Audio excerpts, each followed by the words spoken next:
Halo, assalamualaikum warahmatullahi wabarakatuh, sobat Jawir. Jadi di kesempatan kali ini saya sedang bersama salah satu narasumber, yaitu nanti boleh memperkenalkan diri, Bang, Ya. dan alamatnya di mana, Bang.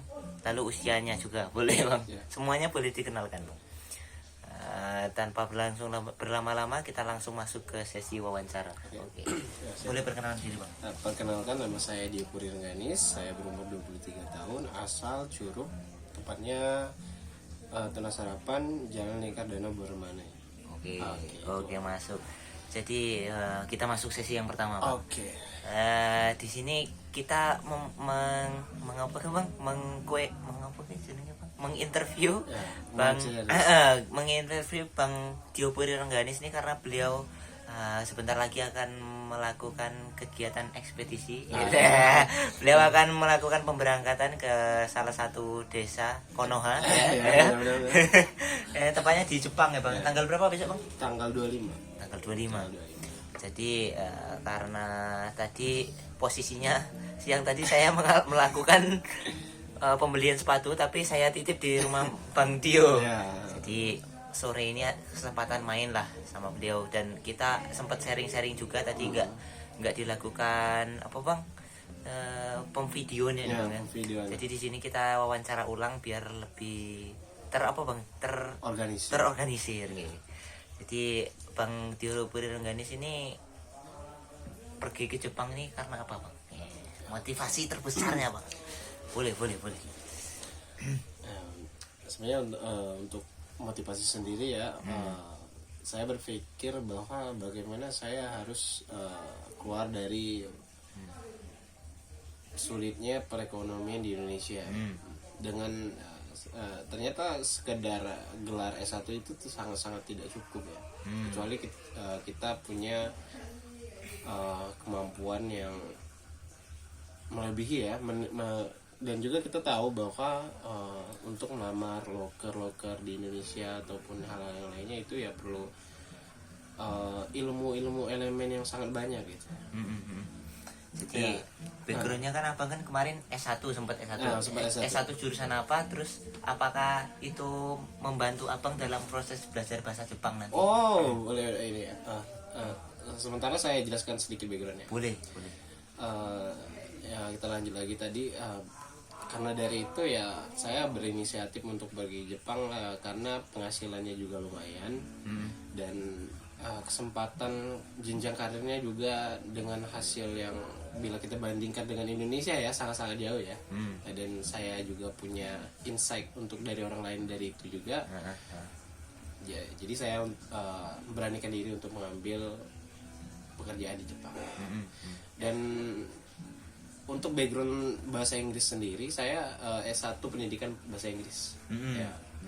Jadi dalam prosesnya sebenarnya secara tidak langsung membantu saya dalam memahami pelajaran dalam bahasa Jepang ya. Karena ketika seorang itu udah belajar suatu bahasa dan ingin belajar bahasa yang lain, itu mereka akan menjadi seorang fast learner. Maksudnya ketika saya belajar bahasa Inggris, saya sudah tahu bahwa strukturnya atau ini dari mana atau gimana. Dan ketika saya menghadapi saat belajar bahasa Jepang, saya mengerti bahwa ini berarti ini sistem penggunanya itu present, past tense atau future gitu kan. Nah, itu ada beberapa kemiripan gitu. Jadi dibandingkan learner yang lain, saya lebih cepat gitu menangkap materi apa yang disampaikan ataupun saat prosesi belajar gitu.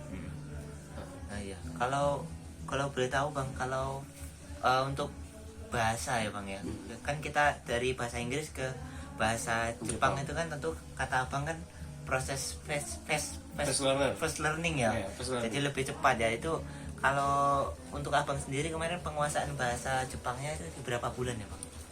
Kalau untuk penguasaannya sendiri saya butuh sekitar 4 bulan. 4 bulan. Itu penguasaan yang matang ya, matang. Sebenarnya sebelum saya jelaskan itu mungkin nanti banyak teman-teman yang tidak mengerti ya. Iya. Jadi untuk pergi ke Jepang ini saya membutuhkan sertifikat N4 atau yang setaranya yaitu JFT A2. Nah, saat proses itu saya membutuhkan waktu 4 bulan. Nah, kalau untuk sekedar N5 saja, N5 atau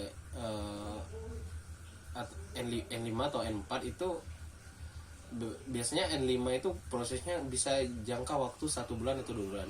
Tapi untuk biasanya program pembelajaran N4 ini biasanya 6 bulan. Tapi alhamdulillahnya saat saya belajar kemarin itu membutuhkan prosesi waktu 4 bulan saja untuk tingkat N4 atau GFT A2. Jadi begitu ya Bang ya, prosesnya kurang lebih 4 bulan ya. 4 bulan ya. Untuk penguasaan bahasa. Kemudian kalau boleh tahu Bang, itu Abang belajar mandiri atau belajar dari lembaga pelatihan Bang? Ya, saya sendiri sempat mengambil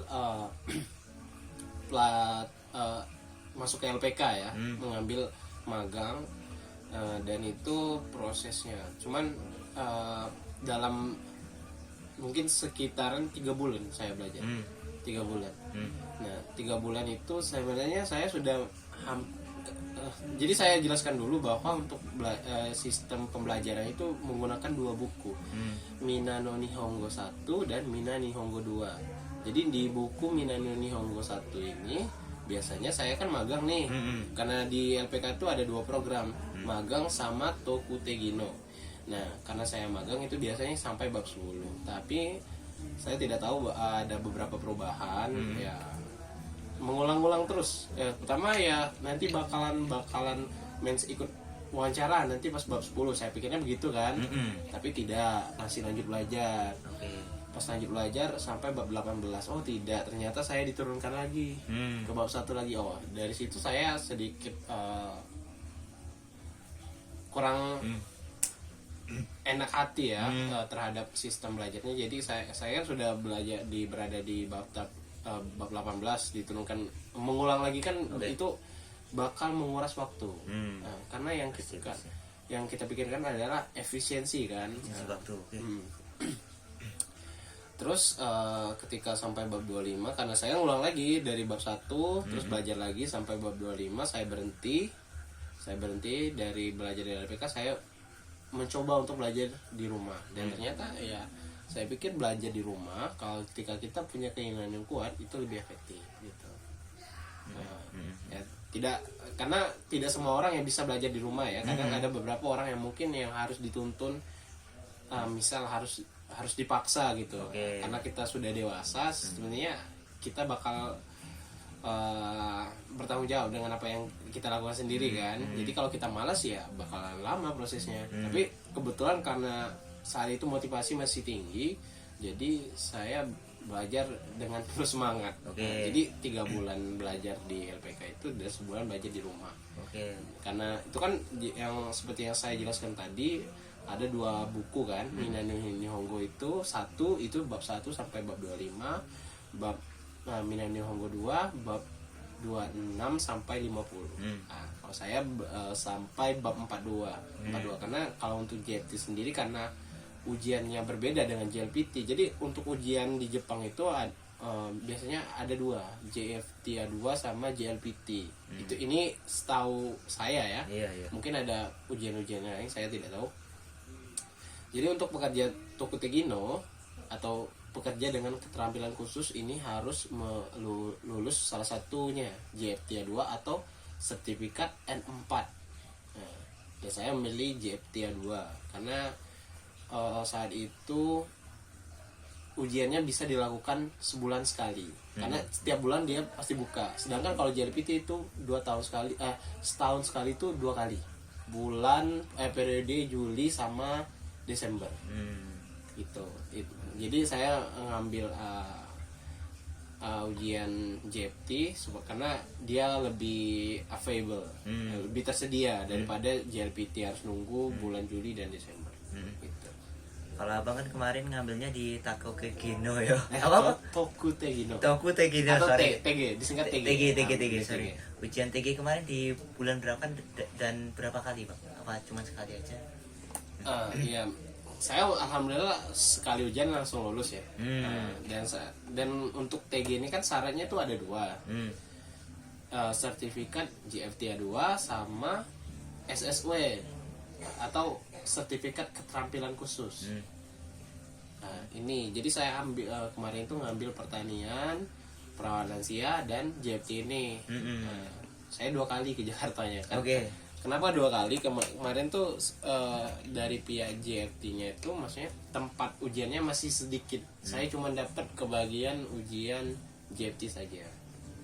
Jadi setelah ujian JFT selesai, saya nggak dapat slot ujiannya karena mereka kan berebut kan satu Indonesia nih. Nah, setelah itu SSW-nya itu bulan Oktober, JFT bulan Oktober, terus SSW-nya bulan sekitaran Oktober berapa? Oktober 10. 10 kan? Oktober, September, Desember. Saya SSW-nya bulan Desember. Desember awal. Tahun 2024 ya? Ya, tahun 2024. Oke.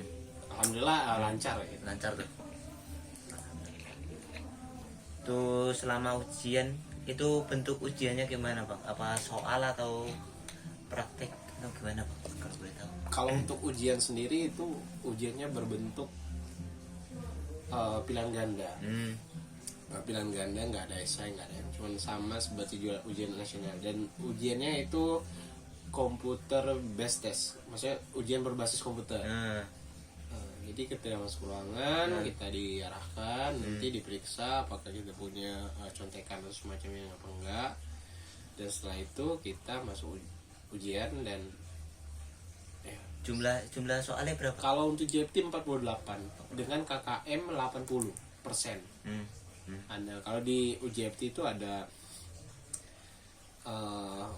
vocabulary, terus percakapan. Yang kedua tuh saya nggak tahu dia pokoknya kalau yang pertama itu fokus kepada kosakata, kanji dan lain-lain. Kalau yang kedua itu lebih fokus kepada ke percakapan, bagaimana kita menjawab ketika situasi begini-begini gitu. Terus ketiga ada listening.